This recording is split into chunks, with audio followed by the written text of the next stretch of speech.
welcome to KV School Education. Today I am going to say the chapter number 3, that is production and employment. This is the class 10, the chapter number 3. So after a long time we met again.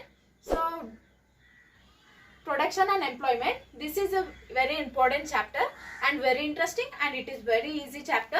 You can understand very easily. So don't skip this video till end. It is very interesting. So listen this video. So let's start. So as we know, we are living in a country that is India. So India contains many different languages, different sects of people, and different religions are many, and many other sources are there in India. So different people will have different functions. I mean, they have different jobs. So different jobs for people, it is characterized into two main groups, two main broad divisions. They are, first one, organized sector,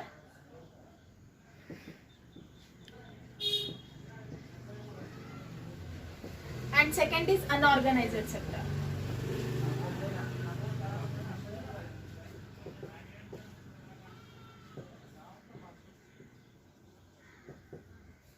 So these are the two main broadly divisions which had divided in our country, because different peoples are living. So they have, some are well settled and some are not well settled. So in the towns they are well settled, and they may go to the jobs, and they are well settled. They have good salaries, and they can run their family, and they have many good financial condition. So so now let's come to the other hand, that is villages. They are rural areas. So they are very poor, and some may are orphans, and some may are different. So their may financial condition is very poor. So this comes under unorganized sector. So let us define this both. So organized sector. What is organized sector? Can you think? Okay, comment in the comment section if you have guessed any about organized sector. So organized sector is the sector which comes under government,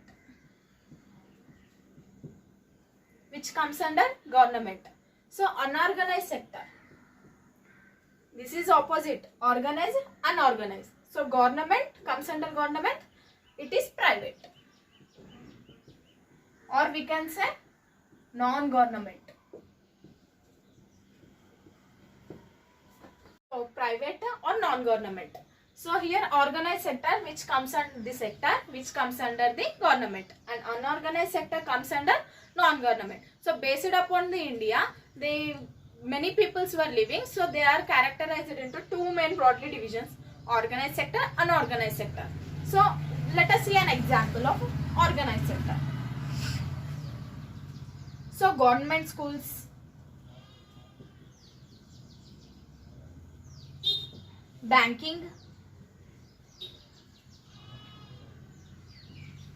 and etc. These are the comes under government. So bank is also comes under government because it has a well financial condition and well settled, and a non-government example. Non-government agriculture, private schools, shops, etc. So this comes under the unorganized sector. So this is about organized and unorganized sector. So in upcoming exams, or pastly had a beginning in the exams, so they have given a 4 marks important question about differentiate between organized sector and unorganized sector. So I explained about these sectors. So now let us define the differences between organized sector and unorganized sector. So students, please listen this video. It is very, very important questions that may ask you in the examination, and you may write very well. So please listen this. So now we'll differentiate between organized sector and unorganized sector. So let us draw a table. Organized, unorganized.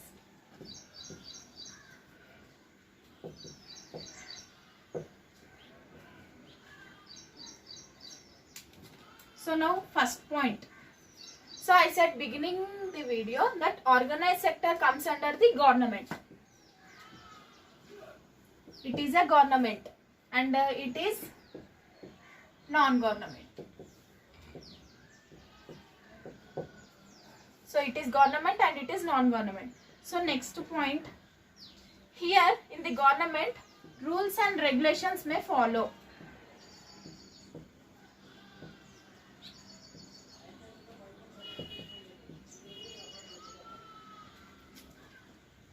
Rules and regulation will be followed, and in here no rules and regulations.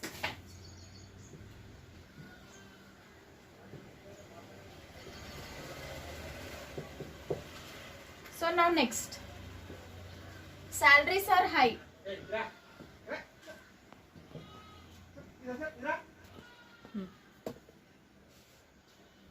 Salaries are high. Here salaries are low. So here there will be security of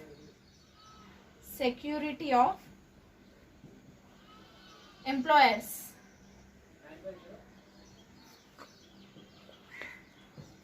Here there is no security.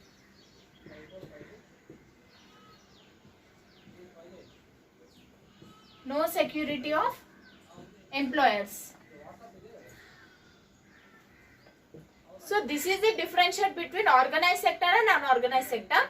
So it is very important question that may ask you in examination of 4 marks. Organized sector and unorganized sector based on government, non-government, and rules will be followed, no rules will be followed, and salaries are very high and there is no salaries are low, and the security of employers will be provided, and here there is no security because it comes under private. So in based on the economical activity of our India, there are 3 main broadly division which are characterized. First is primary sector,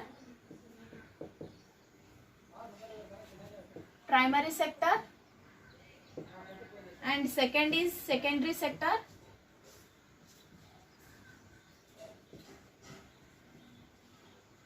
and at last tertiary sector.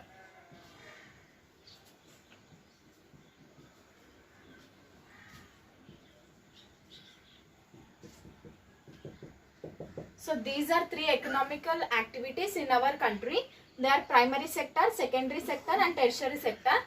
So primary sector, first what is primary sector? So primary sector will be depend upon agriculture.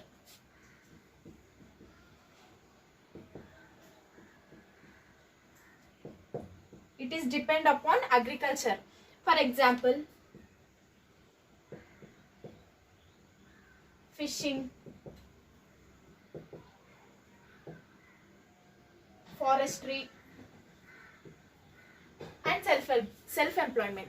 So this is about primary sector. Now let's come under secondary sector. Secondary sector is those sector which have manufacturing,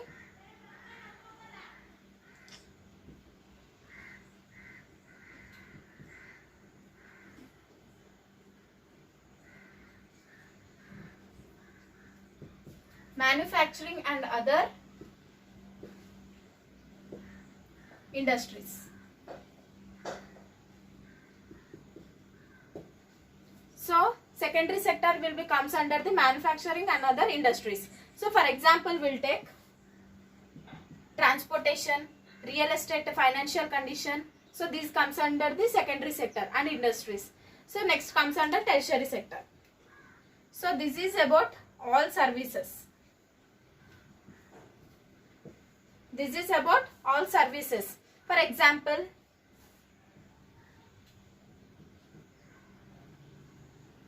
telecommunications,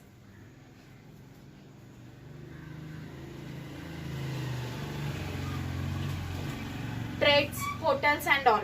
This comes under the service sector. So these are the 3 types of economical activities which are followed in our country and divided. So as we know, in our India there will be a lot of production of agriculture. So in production there may be types of production.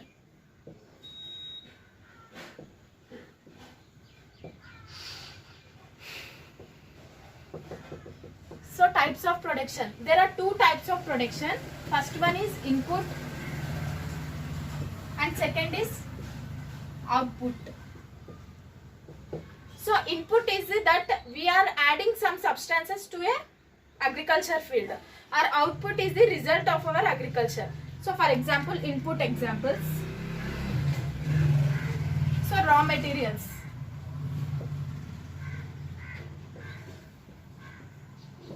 Labor. Capital.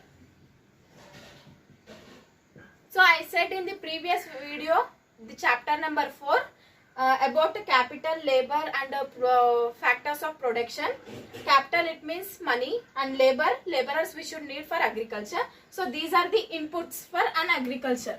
Now let us see outputs examples. Outputs are goods and services. These are the outputs example. For raw materials, we are adding input. It comes under input, and goods, final, it is a final product, so that's why it comes under output. So now let us discuss about unemployment.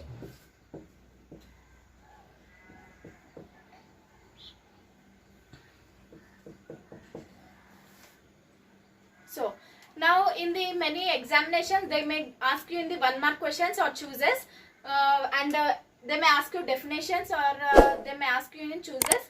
First, what is unemployment? So unemployment is the employment where the people willing to do work, but they don't find any.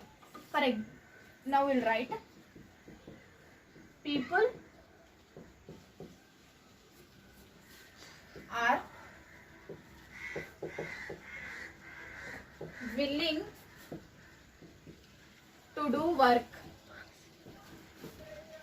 but they find any.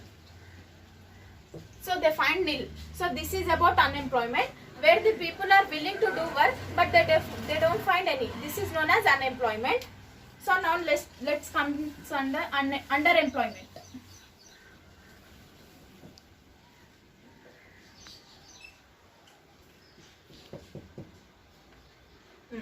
Underemployment is the employment where people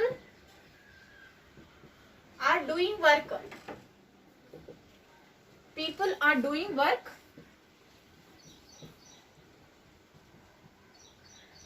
but they are not satisfied.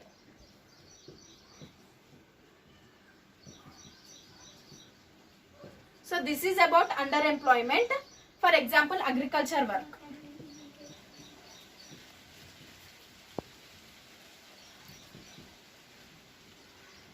So these are both very important, unemployment and underemployment.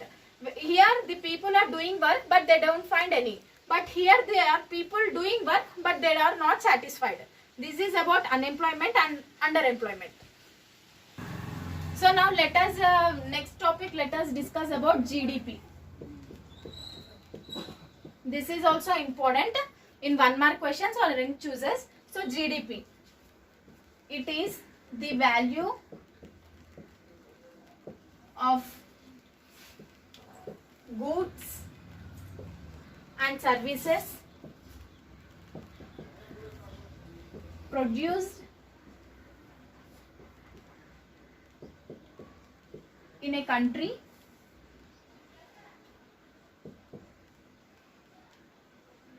during a particular year.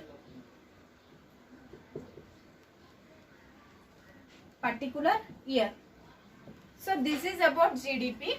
GDP expand, they may ask you like that, expand GDP. So GDP, gross domestic product. So once again I will repeat, GDP in the sense the value of goods and services produced in a country during a particular year. Particular year or financial year. Financial, it is also a same 1 year, or particular year it is also a 1 year. So this is about GDP. And they may ask you in as a defined final goods. So final goods. This is the last topic, final goods. So the goods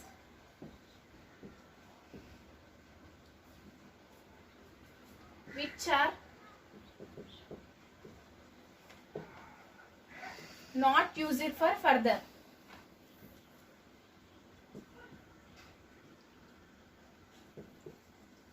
Not used for further production is called final goods. Let us take an example. Rice. So this is rice is a final good. It doesn't go for the further production. So final goods are those goods which are not used for further production. It is the last stage. It goes for directly market. So this is about final good. So I covered the whole chapter, and it is a very important chapter in your examinations. So go through with the lesson and you may understand the whole chapter, I think. So if you have any doubt, comment in the comment section. So if you liked this video, don't forget to like, comment, share and subscribe to KV School Education. Thanks for watching.